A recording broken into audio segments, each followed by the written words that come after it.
โบคนนี้นะพี่น้องเอ้ยเนาะเบิ่งเข้าไปหาเราสักก่อนตัวอืมอืม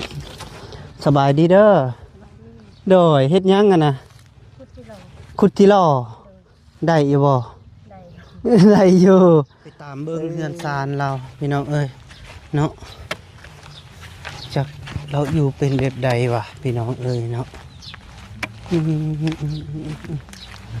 นี่แหละเฮือนโอ้อันนี้บ่เฮือนเจ้าน่ะโดยโอ้โอ้พี่น้องเอ้ยลูกผัวเจ้าได้สาเข้าไปจะดูแล้วไปแต่โดนโดยได้3 ปีแล้วโอ้เลิกกันบ่โดยเลิกกัน3 ปีบัดลูกเจ้าได้สาบ่มีบ่มีลูกบ่มีลูกมีแต่ผัวได้กันมือผ่ามือลมได้สาเจ้าสิดูจังได๋คำว่ามึงลมมากอยู่แบบนี้แหละบ่เปียกบ่ก็เปียกข้างนั้นมันสาดมาทางนี้สาดทางนี้ข้างนั้นเนาะเพราะว่าบ่มีประตูปิดเนาะโดยมีประตูปิดกันนี่ล่ะแม่นบ่โดยเราไล่นี่บ่หรือว่าเจ้าตั้งใจออกมาอยู่พี่แล้วไล่นี้โดยพอไล่นี่ลูกทุกคนก็แบบนั้นเพิ่นไล่นี้หมดเพิ่นยังอยู่ผู้เดียวโอ้เพิ่นละอยู่ผู้เดียวโดย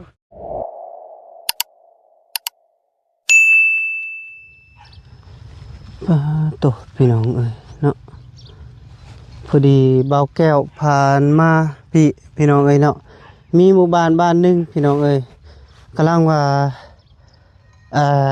มีสายคนนึงบอกว่าผู้หญิงคนนึงเพิ่นอยู่อาศัยผู้เดียวพี่น้องเอ้ยเนาะบ่มีเฮือนซานอยู่พี่น้องเอ้ยเนาะแต่ว่าเบาแก้วก็เลยมาก็เลยเห็นเรานั่งขุดกระปูหรือว่าหยังก็ยังบ่ฮู้พี่น้องเอ้ยผู้หรือว่าแม่นคนนี้บ่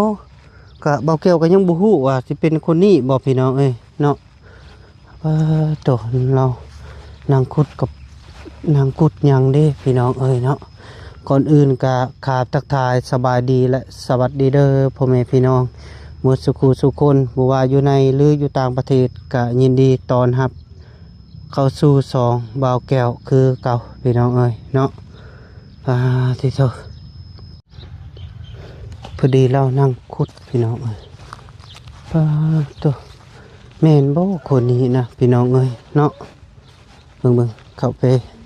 หาเราสักก่อนตัวสบายดีเด้อโดยเฮ็ดหยังกันนะขุดที่ล่อได้อยู่บ่ได้อยู่ขุดที่ล่อโอ้โดยพี่น้องเอ้ยเนาะมีสายคนนึงว่าแนะนำให้ข่อยไปหาแม่นเจ้าบ่อยู่คนเดียวนะโอ้พี่อ้ายคอยแล้วแนะนำมาพี่อ้ายเจ้าบ่เราแนะนำมาอยู่ในค่ายโดยเจ้าอยู่คนเดียวบ่อยู่ไสละเหือนเจ้าอยู่พุ่นบ่โดยโอ้โดยเจ้าหากินบ่ตอนนี้ก็ได้หากินโดยอนุญาตเด้อข่อยสินิดให้เจ้าเด้อเมื่อข่อยสินิดเองก็ได้เด้อขอโทษเด้อพี่น้องเอ้ยใส่เขียดเจ้านะกะกิโลเจ้าได้บ่ได้อยู่โอ้ได้จักโตเลยได้3 ตัวแล้ว3 ตัวพี่น้องเอ้ยอยู่ไสเฮือนซานเจ้าเฮือนซานก็อยู่พุ่นอย่างโดยไปคือว่านั่งขุดตากแดดแท้เจ้ากะโทษพี่น้องเอ้ยเนาะไปตามเบิ่งเฮือนซานเราพี่น้องเอ้ยเนาะจักเราอยู่เป็นแบบใดวะพี่น้องเอ้ยเนาะ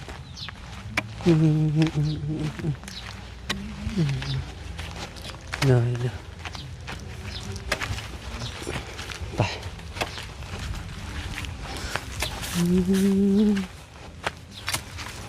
เด้อโทษนี่แหละเฮือนโอ้อันนี้บ่เฮือนเจ้าน่ะโดยโอ้พี่น้องเอ้ยที่โท จะปลูกอีหยังนี่มัน มัน อืม แห้งแรง หากระปลูกบ่ปีนี้นะ โดย เคยปลูกอยู่บ่มาก่อน เมื่อก่อนกับปู มาก่อนกระปลูก โดย โถพี่น้องเอ้ยเนาะเออเพื่อนซานเราอยู่พี่ แต่นี่แหละเฮือนก็ จะอยู่ตลอดบ่ โดย กลางคืนก็นอนอยู่พี่ โดย โอ้นอนประจำเลย โดย แต่ว่าบ่มีบ่เฮือนซานอยู่พุ่นน่ะ นี่แต่เฮือนพอ เฮือนพ่อ โดย โดยบ่เป็นหยังอนุญาตเด้อข่อย โดย ถามนะเจ้าซื้อหยัง ชื่อเพื่อ ซื้อเพือกหรือเพื่อ เพื่อ เพื่อ โดย อายุจักปี 43 43 ปีอยู่อาศัยผู้เดียว อยู่ผู้เดียว โดย ลูกผัวเจะได้สา เข้าไปจะดุลแล้ว ไปแต่โดน โดยได้3 ปีแล้ว โอ้เลิกกันบ่ โดย เลิกกัน3 ปีบัดลูกเจ้าได้สาบ่มี บ่มีลูก บ่มีลูกมีแต่ผัว โดย โอ้โดย เลยเป็นไงอยู่อาศัยผู้เดียวเลย โดย บ่มีไผอันน่ะ กินอยู่กับบ้านนี่แหละ อยู่กินแบบนี้เลย โดย เฮ็ดจะได้ข้าวน้ำได้ซะจะเอามาแต่ไส กับบางมื้อก็ได้กินบางมื้อบ่ได้กินก็ บางมื้อบ่ได้กินบางมื้อได้กิน โดย อืม ถ้าขึ้นไปชูมีเขาเส้นหมี่เขามากิน ซื้อมีมากิน โดย จะได้เงินมาแต่ไสซื้อมี ก็ไปหาน้ำมันนี่แหละ หาที่รอขาย หน่อยไปหาหน่อไม้แล้วก็ซื้อมี โดย แล้วก็ซื้อ มัน มี ได้รายกับชื่อเขา ได้หลายก็ซื้อข้าว โดย เจ้าเอาข้าวไปขายบ่ เอาเขาไปขายตลาด อ๋อ ลงเห็นย่างไปเลย เอาหน่อไม้ไปขาย แล้วก็ โดย ซื้อข้าวมากิน โดย โอ้แล้วก็ซื้อของกิน โดย มาเสื้อผ้า เสื้อผ้า ผ้าแพร่เจ้าแบบนี้เลยหน่อย โดย ก็เดี๋ยวว่าอยู่หลายคนเราอยู่ผู้เดียวพี่น้องเอ้ยเราก็ปุ๊บ โดย ตัวคือว่าสุดติงกระดิ่งแมวพี่น้องเอ้ยเนาะเจ้าอยู่นี่จักปีแล้ว ได้2 ปีนี่แหละ 2 ปี โดย ไผเฮ็ดอันน่ะเฮือนให้เจ้า อันนี้ก็แต่ก่อนก็อยู่กับผัวแหละเพิ่นเฮ็ดให้แล้วก็เพิ่นไป โอ้ที่เก่านะอยู่กับผัวก็อยู่นี้ โดย แต่ว่าเพิ่นไป เพิ่นไป สาเหตุแบบใดเพิ่นไป บ่ฮู้ได้เพิ่นไปครับในบ้านเขาก็บ่รับบ่เอาเพิ่นบ่พ่อก็บ่มักก็เลยเพิ่นก็เลยไป โอ้ในบ้าน อันนี้ก็ ก็บ่เอา โดย อันนี้ก็ตื่นขึ้นมาก็บ่เห็นแล้ว ตื่นขึ้นมาแล้วบ่เห็นเราเลย ไปหาแนวขายกลับมาก็บ่เห็นแล้ว อืม เพิ่นมาบ้าน เราไปแบบบ่ ได้ ฮู้หยังเลย โดยบ่ แต่ ได้บ ว่า อก เราก็ติดต่อหาเจ้าอยู่บ่ บ่ บ่ได้ติดต่อ โดย โอ้โดยพี่น้องเอ้ยทำนี้แหละพี่น้องเอ้ยเป็นจังไดขันมือผ่ามือลมได้ซะเจ้าสิดูจังได เขาว่ามึงลมมาก็อยู่บัดนี้แหละ บ่เปียกบ่ ก็เปียกข้างนั้นเลยมันสาดมาทางนี้ สาครั้งนี้ครั้งนั้นเนาะ โดย เพราะว่าบ่มีประตูปิดเนาะ โดย มีประตูปิดก็นี่นะแม่นบ่ โดย เออ ปิดแล้วก็เอานี่ผ่าปิดอีก ผ้าปิดพี่น้องเอ้ยเบิ่งเด้อเบิ่งเด้อสิเบิ่งนี่โอ้พี่น้องเอ้ยประตูเพิ่น โอ้พี่น้องเอ้ยเนาะนี่แหละสภาพเพิ่นอายุ40เท่าไรก็ 43 43ซื้อเพื่องแม่นบ่ ชื่อเพื่อ ซื้อเพื่ออายุ43 ปีอยู่อาศัยอยู่นี่เลยเพราะว่าโอ้ยบ่คำไว้ โดยเอาไม้คำให้เราก่อนซะก่อนพี่น้องเอ้ยอยู่นี่เจ้าอาบน้ำอยู่ใส่ อำน้ำสร้างขุดนั่นเด้ขุดเมื่อวานเมื่อคืนเด้ โอ้เจ้าขุดน้ำสร้างอยู่นี่ โดยมันหนักคุณ มันคุณ โดย ถึงอาบถึงกิน กินก็ไปตักพูนผักทางยาว โอ้ ไป เจ้าไปตักอยู่พุ่น โดยนกกระโดนพุ่นทาง กบกระโดน ไก่เนาะ ไปรอทั่วเขาไปอีชงหัว โดยโดยอืมอายุ43 ปีพี่น้องเอ้ยอยู่อาศัยแบบนี้ผัวก็บ่มีลูกก็บ่มีได้นับแต่เอากับผัวน่ะบ่มีลูกบ่ บ่มี อืม บ่มีลูกแล้วก็บัดนี้ เอาผัวคนแก่แล้ว เอาผัวคนแก่ โดย แต่ว่าผัวเจ้าก็อยู่บ้านใดบ่ ผัวก็อยู่บ้านยังวะบ้านนาแพรกบ่ โอ้บ้านนาแพรก โดย บ้านนาแพรกที่คุ้นๆที่ว่า ไปทางนั่นนะไปทางบ้านนาแพรกอาจารย์ อืม ไปน้องเงิน โดยแล้วก็ ก็เราก็บ่ได้ไปจักเทื่อเราก็มีแต่ว่าไปทางนั้น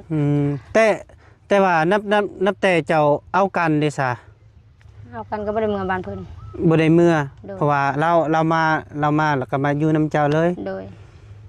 หลังจากเลิกกับเจ้าแล้วก็เราก็ไปแบบบ่ฮู้สาเหตุหยังเลย โดยเพิ่นก็ไปเลย โอ้ ก็ เรา บ่ได้บอกนี่ก็ตื่นมาก็ไปทำมากินเนาะก็ไปหาน้ำมงมาแต่เช้า เอ ๆก็ อก ลับมาก็บ่เห็นแล้ว กลับมาแล้วบ่เห็นแล้ว โดย แต่ว่าเฮือนหลังนี้นะเฮ็ดกับผัวเนาะ โดย ไผยานี่คัก เพิ่ นี่ น เนาะ เฮ็ดไว้ให้ โอ้เพิ่นเฮ็ดไว้ให้ โดย หลังจากเฮ็ดแล้วก็หนี่ไป นี่ไป โอ้ ควันไฟเด้ โดย น้ำไฟกันเลยสิ เลยคุยอยู่นอกนี่ก็ได้ โดย โดยเอื้อยลงมาพี่ก็ได้เลย ยันควันไฟ โดยควรไฟ โดยกำลังสิเฮ็ดกินเด็กกำลังมาทานมา โอ้กำลังเสร็จกิน เออ โอ้สภาพเพื่อนเจ้าโอเคนั่งลงนี่ก็ได้แจงอยู่บ่เบิ่งทิศก่อนโดยนั่งลงนั่งลงค่อยสิถามอ๋อบนบมือก็อย่าโดยเฮ็ดแบบธรรมดา น่ะ โดย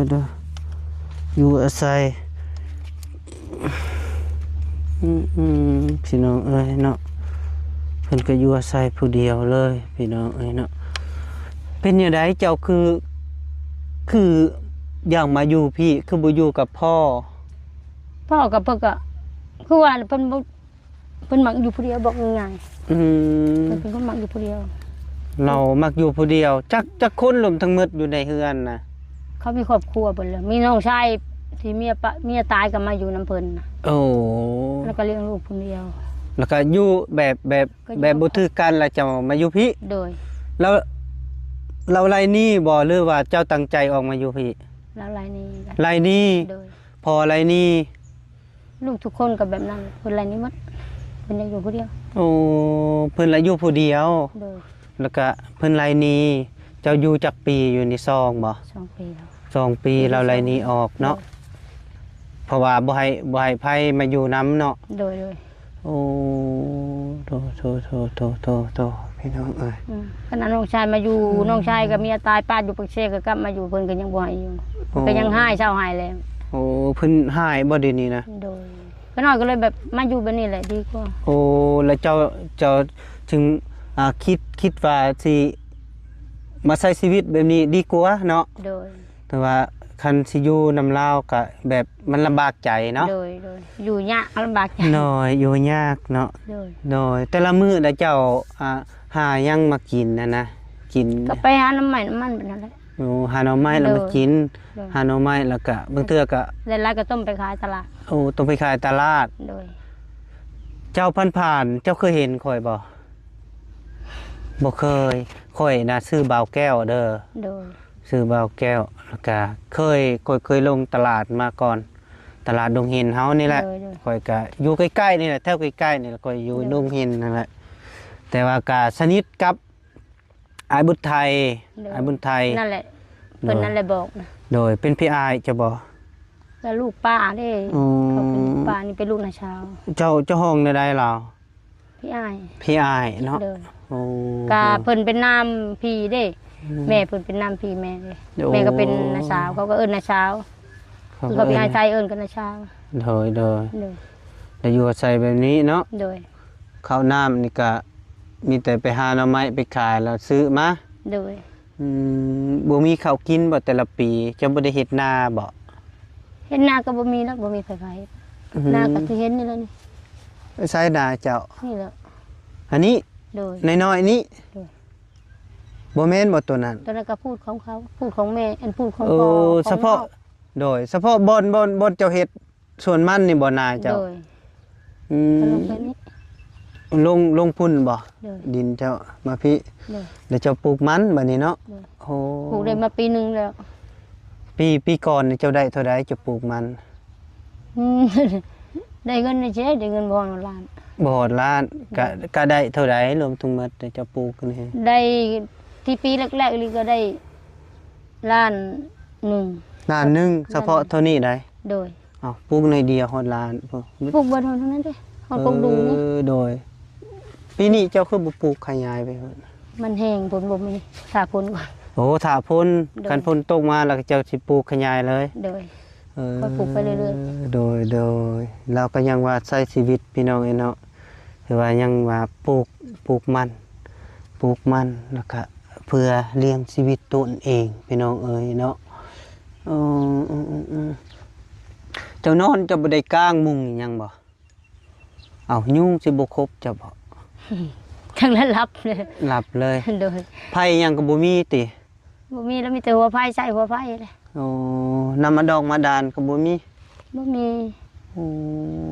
โดย พุ่นเลยไปตักช้างตัวทางย่างขี่ไปที่พุ่นเลย โดย โดยนางช้างเชิง เลยเลยพี่น้องเนาะ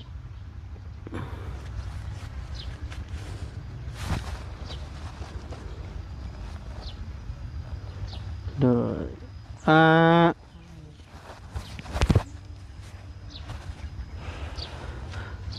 เล่าหนาคันมาอยู่บ้านนะเราบ่ให้อยู่ติ บ่อยู่ มาอยู่เราไล่นี่ เลย เป็นจังสันเนาะโดย แล้วบ่าวเราเจ้าก็ให้ลงมาอยู่พี่อีก ไปน้ำบ้านนาสาวอย่าให้ลงมาพี่ น้าสาวก็บอกแนะนำลงมาอยู่พี่อยู่กับเพิ่นก็บ่ถือเพิ่น โดย เวลาเพิ่นให้มาเพิ่นจะขาดทิ่มติ โอ้ปานนั้นติ หลาย โอ้ ก็เราเป็นคนเป็นบ่อยากเสียงเพิ่นเลยนี่ลงมาเป็นมีสบาย โดยเพราะว่าลงมาอยู่พี่น่ะสบายกลัวเนาะ โดย โดย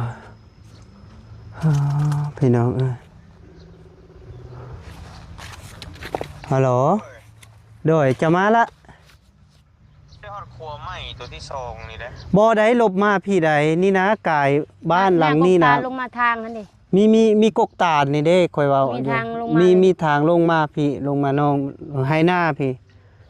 กายบ้าน รถก่อน เห็นอยู่ค่อยเห็นอยู่เจ้ากายกินนี่นะ ร้านค้าเขาได้เลย แม่นเจ้ากายแล้วเจ้าลบมาแล้วค่อยสิยืนเว้าให้เด้อมันมีทางลงมาแล้วก็จะจอดอยู่ทางมันก็ได้ ตัวไหนวะ เบิ่งเด้อค่อยสิออกไปนั่นเด้อเจ้าไปหาแถวใดหน่อไม้นี่ พูดนะป่วย หน่อไม้อีหยังอันนี้ นี่ เอ้ย จะทำไมบ่ง หน่อไม้บง เลย หน่อไม้บงพี่น้องเอ้ยก็งามมันนี่เจ้าขายคุเท่าใดเนี่ย ขายเป็นถุงละชา ถุงละซาว เลย เบิดนี่เท่าใดเจ้าขายนะ แล้วเราบอกขายหยก จะเฮ็ดเป็นทุงเนาะ เลย หน่อไม้นี่เจ้าสิเอาไปขายเบิดเลยเนาะ เลย ต้มบ่เจ้าต้มก้อน ต้ บ่ ม หรือต้ม เจอกะจะชงไปขายเลย หรือว่าขาย ได้ ดิบ น้อยขายดิบเลย โดยพี่น้องเอ้ยเนาะตากระบาบกระบอเราอยู่พี่น้องเอ้ยอยู่อาศัยแบบนี้แหละพี่น้องเอ้ยเราก็ได้อายุ43 ปีอยู่อาศัยคนเดียวนี่แหละพี่น้องเอ้ยสภาพเพื่อนเราก็ได้สภาพเพื่อนเราสภาพเพื่อนถือว่าสุดเลยพี่น้องเอ้ยมันคืออยากคักเลยนี่ แม่น จะเอาไม้คำนี่บ่ แม่น คักพี่น้องเจ้าคำเองบ่ โดย โอ้พี่น้องเอ้ยดิมาอยู่อาศัยแบบนี้ทำเองเฮ็ด โดยคำเองเฮ็ดเองโดย มันจะคักเลย สมมุติว่าเด้อคอยสิถามเจ้าเด้อคันว่าเจ้ามีงบมีหยังเนี่ยกันสมมุติว่ามีงบเด้อยู่ในใจเจ้าอยากได้อิหยังที่สุด ยังได้เฮือนอยู่ อยากได้เฮือนอยู่ โดย เฮือนแบบใดเฮือน ธรรมดาก็ได้แล้ว ธรรมดาก็ได้ โดย เพราะว่ามันเป็นเฮือนเนาะ โดย กะ ขอให้ได้อยู่แบบบ่ให้พ้นหัวใจเลยเพราะ โอ้ คันสมมุติว่าคันได้งบแล้วสิเฮ็ดเฮือนเฮ็ดอยู่ไสอยู่นี่บ่ เฮ็ดอยู่นี่นะ อยู่นี่เลย โดย แต่ มั ว่าน บ่มีขี้ดินขึ้นไปบ้านค่ะ โอ้บ่มีขี้ดินขึ้นไปบ้านแล้วก็ โดย อยู่พี่ โดย อยู่อาศัยนี่แล้วก็เฮ็ดอยู่พี่เลย โดยแม่นเพิ่นว่าเด้ค่ะ โดยแม่นแหละอันนั้นหมู่แม่นทีมงานข่อยนี่แหละ โดย เฮ็ดอยู่นี่เลย โดย เจ้า เพิ่นขึ้นไปบ้านก็บ่มีขี้ดินก็บ่หาเงินซื้อก็บ่ได้ โอ้อยู่นี่น่ะดินเพิ่นปั่นบ่ เพิ่นยังบ่ได้ปันแต่ว่าอยู่ได้ แต่ว่าอยู่ได้ โดย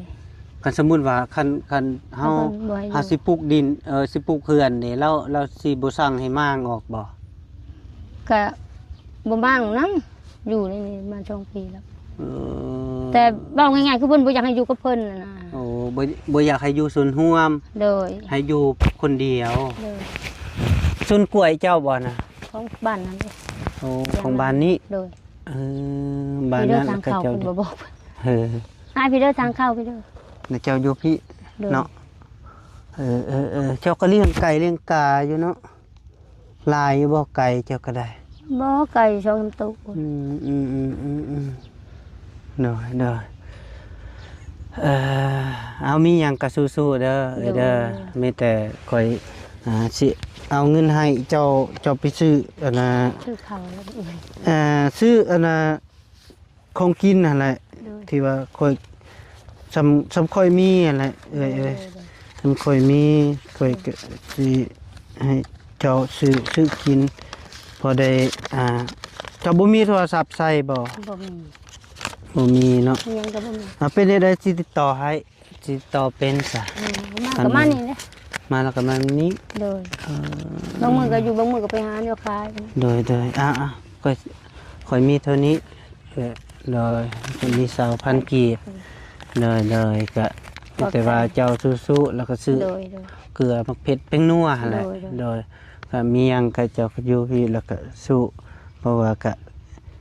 พื้นไรนี้แล้วก็เจ้าอยู่นี่ก็โอเคแล้วเนาะ โดย ก็สู้เนาะแต่ว่าเฮือนเพิ่นก็ยักล่มนะพี่น้องเอ้ย เซ่เลยก็ลมมา เซ่ แห้ง เลยเนาะ ลมมาแห้งก็ค้ำไว้ โดยเจ้าค้ำอยู่บ่ตอนนี้นะ บ่ได้ค้ำมันบ่ลมแล้วปลดออกมา โอ้โดยพี่น้องเอ้ยผู้เบิ่งเซ่เบิดล่ะโอ้เอามีเท่านั้นล่ะเด้อมีแต่ว่าอันน่ะให้นาบ่าวเพิ่นสิคุยต่อเด้อ โดย คุยต่อกับเจ้ามีหยังก็ว่าตามตรงหั่นแหละ โดย คันมีก็ว่ามีบ่มีแล้วก็ บ่มีแล้ว โดย บ่มี ก็ไปตามเจออยู่ลำพังอาศัยนี่แหละเป็นยังไงก็คือเห็นนี่แหละโดยเนาะ สบายดี เด้อมาก็สิเด้อพี่น้องเอ้ยเนาะพอดีคุยกับเอื้อยลาวก็แม่นเราอยู่ป่าพี่น้องเอ้ยเฮ็ดเถื่อนอยู่ป่าอยู่ผู้เดียวพออะไรนี้เพิ่นว่าพออะไรนี้เป็นสาเหตุหยังก็ยังบ่ฮู้ว่าชัดเจนปานใดพี่น้องเอ้ยนี่เถื่อนเราก็ได้ตัวสุดติ่งกระดิ่งแมวอีกพี่น้องเอ้ยเนาะก็สิให้พี่ๆน้องๆเบิ่งพี่น้องเอ้ยนี่แต่ว่าเฮือนเรานี่ก็กุดอยากล่มแล้วพี่น้องเอ้ยเซ่แล้วเพิ่นแอมพาแอมใบตองกุ้งพี่น้องเอ้ยเพิ่นแอมใบตองกุ้งโอ้เพิ่นครัวอยู่ก็กินเราก็ได้พี่น้องเอ้ยเนาะประมาณนี้ล่ะโอเคเด้อพี่น้องเอ้ยเนาะกะไปผ่านเห็นคลิปนี้กะไปที่ว่าเบิ่งแล้วกะความสนใจกะเสร็จมาเลยบอกเลยก็ได้พี่น้องเอ้ยเนาะทักมาทางFacebook เลยก็ได้โดยเอาขออยู่ดีมีแห้งพี่น้องเอ้ยเนาะสุขภาพแข็งเจ็บอย่าจนในขาดส่วนส่งมาลำรวยมาสุขทุกคนโดยบ๊ายบายสภาพนี่ล่ะ